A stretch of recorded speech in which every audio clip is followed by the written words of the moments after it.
Good evening friends. Mind is mental health tips.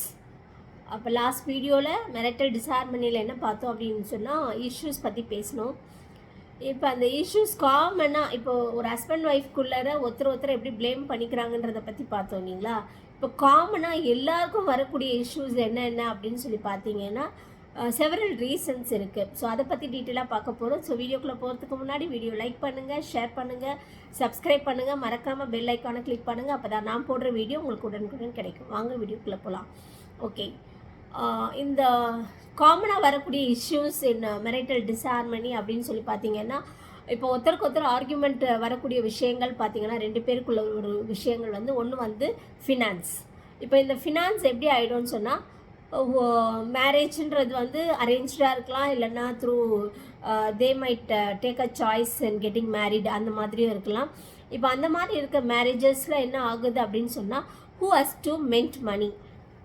Okay, யார் வந்து ஃபேமிலிக்கு காசு வந்து ஏர்ன் பண்ணணும், பொருட்கள் வாங்குறதுக்கு யார் வந்து டிமாண்ட் ஒருத்தர் மேலே ஒருத்தர் எவ்வளோ டிமாண்ட் பண்ணணும் அப்படிங்கிற மாதிரியான ஒரு சுச்சுவேஷனில் தள்ளப்படுறாங்க. So it is becoming a major stress for each other, either husband or a wife. So finance வந்து ரொம்ப முக்கியமான ஒரு ஃபேக்டராக இருக்குதுன்னு பார்க்குறோம்.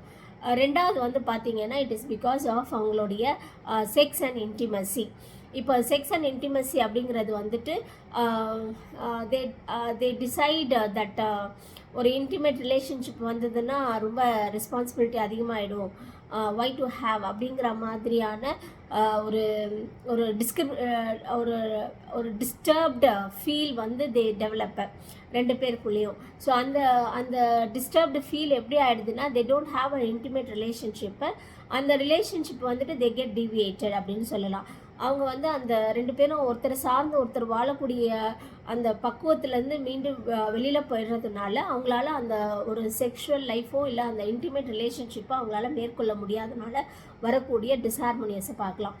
தேர்ட் வந்து பார்த்திங்கன்னா, it is all because of infidelity. அதாவது ரெண்டு பேருக்குள்ள ஒரு ட்ரஸ்ட்டு, எனக்காக நீ உனக்காக நான் அப்படிங்கிறது இல்லாத ஒரு ட்ரஸ்ட்டு வந்து ட்ரஸ்ட்வர்தியை வந்து இழந்துடுறாங்க அப்படின்னு சொல்கிறது, நம்பிக்கையின்மை வந்துடுது. சரிங்களா. ஸோ அதனால் வந்து it is a major cos.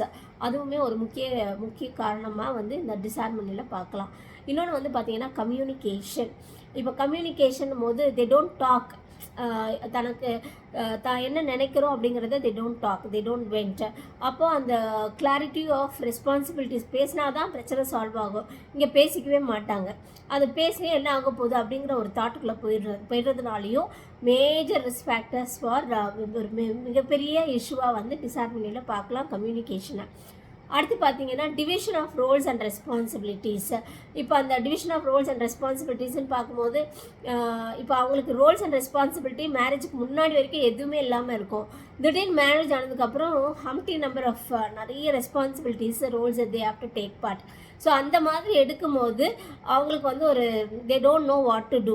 So they get hang over. அப்படி என்ன பண்ணுறதுன்னே தெரியாமல் ஒரு அந்த ரெஸ்பான்சிபிலிட்டியோடைய இதை வந்து யாரோடைய இதுவும் இல்லாமல், சப்போர்ட்டும் இல்லாமல் அவங்களுக்கு அதை பண்ணணுன்னும் போது அவங்களால என்ன பண்ணுறதுன்னே தெரியல. ஸோ அதுவுமே வந்து ஒரு முக்கிய காரணமாக இருக்குதுன்னு பார்க்குறோம்.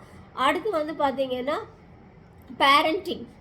இப்போ குழந்தை வேணுமா, குழந்தை வேணாமா, குழந்தை வந்துச்சுன்னா யார் வந்து அதை பார்த்துக்கணும், அதை எப்படி கொண்டு வரணும், அது மேலே கொண்டு வரதுக்கு என்னென்ன பண்ணணும் குழந்தைய. ஸோ இந்த மாதிரியான கேள்விகள்லாம் வந்து எப்போ பார்த்தாலும் ஒரு ஆர்குமெண்ட்டில் வச்சு அதுவும் ஒரு டிஸ்ஹார்மனியை க்ரியேட் பண்ணுது. சரிங்களா. நெக்ஸ்ட் வந்து இந்த அடுத்தவங்க வந்து நம்மளை குழந்தை இல்லைன்னு கேட்குறாங்களே அப்படின்னும் போது ஸ்டார்ட் ஃபீலிங். அப்போ ஒருத்தர் டிசைட் பண்ணியிருப்பாங்க ரெண்டு பேருக்கும் கொஞ்சம் டைம் எடுக்கலாம் அப்படின்ட்டு. ஆனால் மற்றவங்க வந்து கேட்கும்போது இப்போது அவங்க ரெண்டு பேருக்குள்ளேயே வந்துட்டு நீ வேண்டான்னு சொன்ன, இப்போ எல்லாரும் பேசுகிறாங்கன்னு சொல்கிற அந்த மாதிரியான ஒரு கான்ஃப்ளிக்ட் அரைஸ் ஆகிறதுக்கு பேரண்டிங்கில் நம்ம காமனாக பார்க்குறோம். இது ஒரு பெரிய இஷ்யூவாக ஆகுது டிஸ்ஹார்மனி ரிலேஷன்ஷிப்புக்கு. அடுத்து பார்த்திங்கன்னா இன்லாஸ்.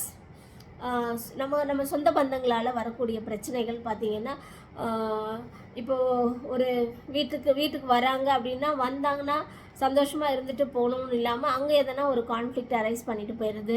அங்கே ஒரு ஆர்கியூமெண்ட்ஸ், என்னடா நீ இப்படி இருந்த இவ்வளோ மாறிட்டி அப்படிங்கிறது, இல்லை அவங்க வீட்டிலேருந்து வந்தால் என்னம்மா நீ இப்படி பண்ணுறேன், இந்த மாதிரி ஒரு நெகட்டிவ் தாட்ஸ் அண்ட் ஃபீல்ஸ் வந்து it is arised because of the other people. அந்த ஃபேமிலியிலேருந்து வரக்கூடிய இன்லாஸ்னால நிறைய ப்ராப்ளத்தை வந்து ஃபேஸ் பண்ணுறாங்க. ஸோ இதெல்லாமே டிஸ்ஹார்மோனியை க்ரியேட் பண்ணுது அப்படின்னு சொன்னால் இதுக்கான சொல்யூஷன்ஸ் நம்ம என்ன பண்ணலாம் அப்படிங்கிறத நம்ம நெக்ஸ்ட் வீடியோ பார்க்கலாம். ஸோ நன்றி.